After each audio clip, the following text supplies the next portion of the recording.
Hello friends and welcome to IK Info Night. I'm Inzamam and you're watching IK on YouTube. In this video, I'll tell you about the calendar. I'll tell you that how the Roman calendar formed and the history behind the 12 months of the year. So enjoy the video and learn something new. So let's start the video. Hold me close till I get up.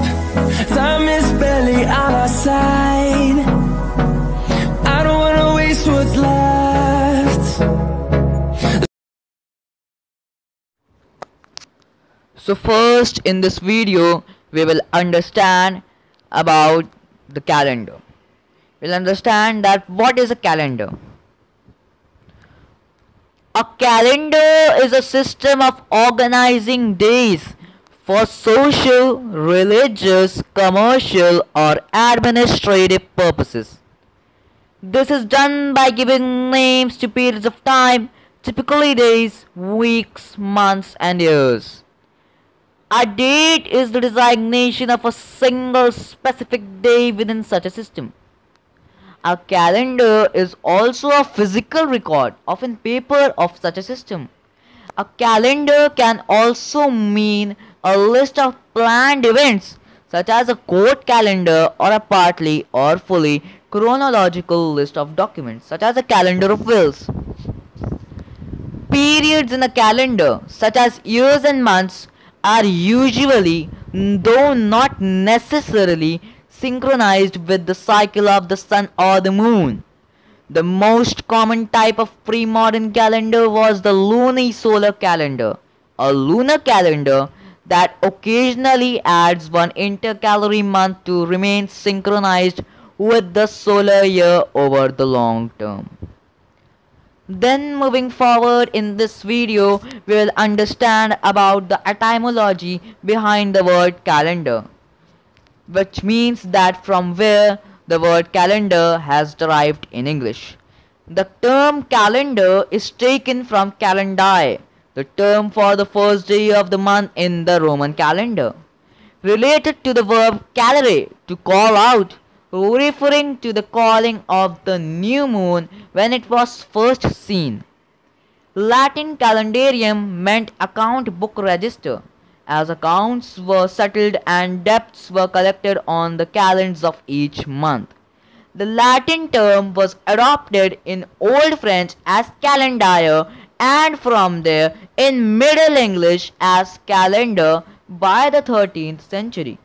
The spelling calendar is early modern. Then moving forward in this video, we will understand that how calendar started. In the beginning of civilization, when man observed the sun rising and settling, he felt the occurrence of day and night. The idea of month might have occurred to him with the observation of the phases of the moon. And probably the change in seasons gave birth to the year and the calendar started. Then moving forward, in this video, we will understand about our main topic, which was a motive to help you to understand. So let's understand that topic, which is the history behind the Roman calendar. The Roman calendar is also called the Julian calendar because it was formed by Julius Caesar. The old Roman year had 304 days divided into 10 months, beginning with March. However, the ancient historian Livy gave credit to the second early Roman king Numa Pompilius for devising a calendar of 12 months. The extra months, Janarius and Februarius, had been invented, supposedly by Numa Pompilius, as stopgaps. Julius Caesar realized that the system had become inoperable, so he effected drastic changes in the year of his third consulship.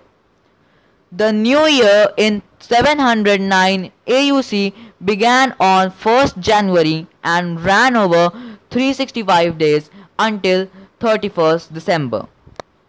Further adjustments were made under Augustus, who introduced the concept of the leap year in 757 AUC AD4. The resultant Julian calendar remained in almost universal use in Europe until 1582 and in some countries until as late as the 20th century.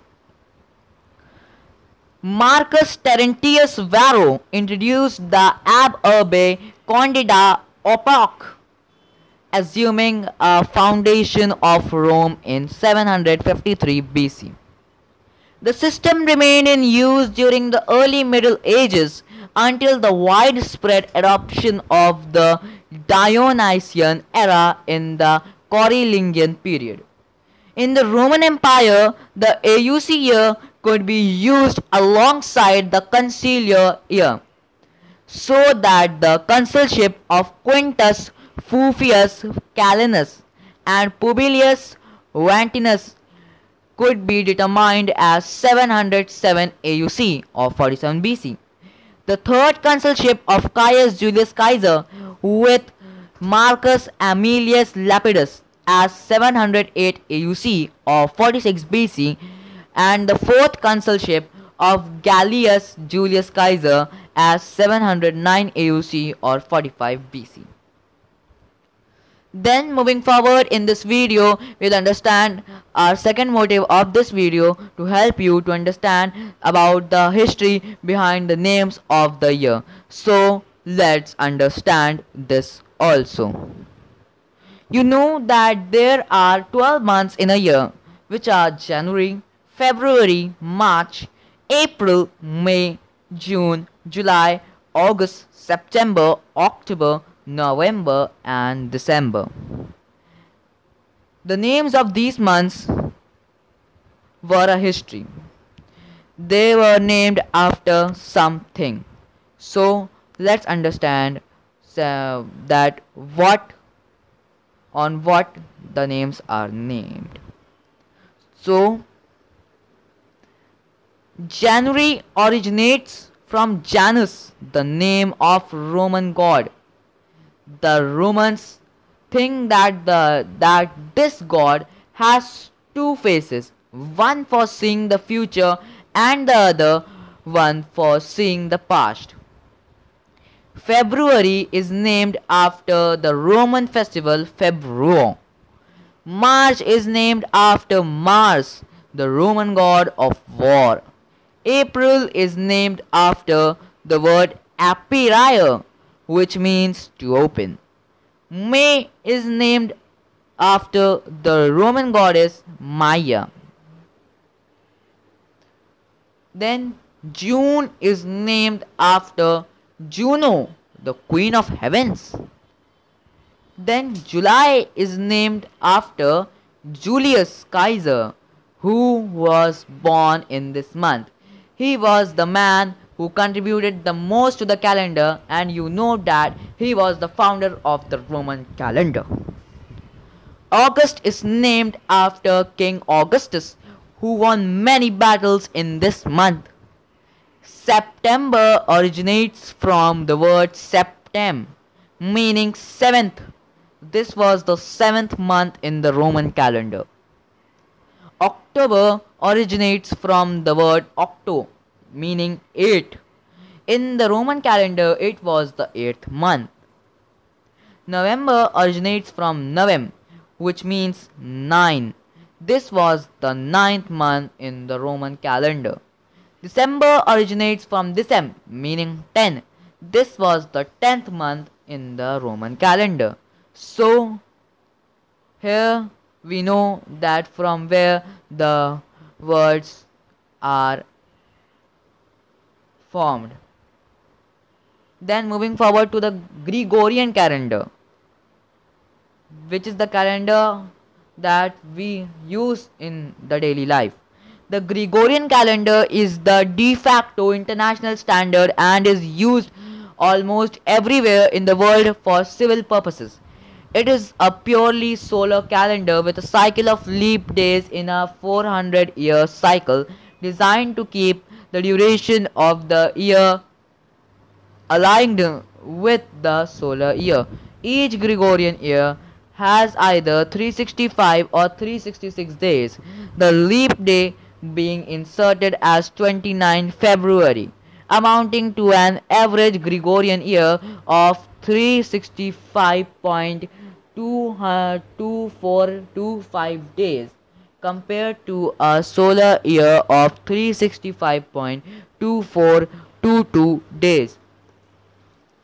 It was introduced in 1582 as a refinement to the Julian calendar, which had been in use throughout the European Middle Ages, amounting to a 0.002% correction in the length of the year.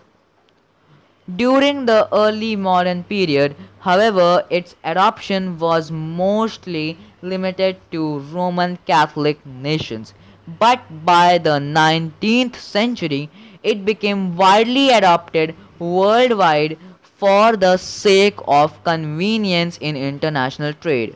The last European country to adopt the reform was Greece in 1923. The calendar epoch used by the Gregorian calendar is inherited from the medieval convention established by Dionysius Exiguus and associated with the Julian calendar. The year number is variously given as AD for Anno Domini or CE for Common Era or indeed Christian Era. Then the last part of this video to help you to understand that from where the weeks are there, which means that from where the 7-day week formed. The custom was later adopted by the Romans. Emperor Constantine established the 7-day week in the Roman calendar in 321 and designated Sunday and Monday as the first 2 days of the week, and Sunday is Sunday is declared as the holy day for the Christians. The other weekday names in English are derived from Anglo-Saxon names for gods in Teutonic mythology. Thanks for watching this video. Have a nice day.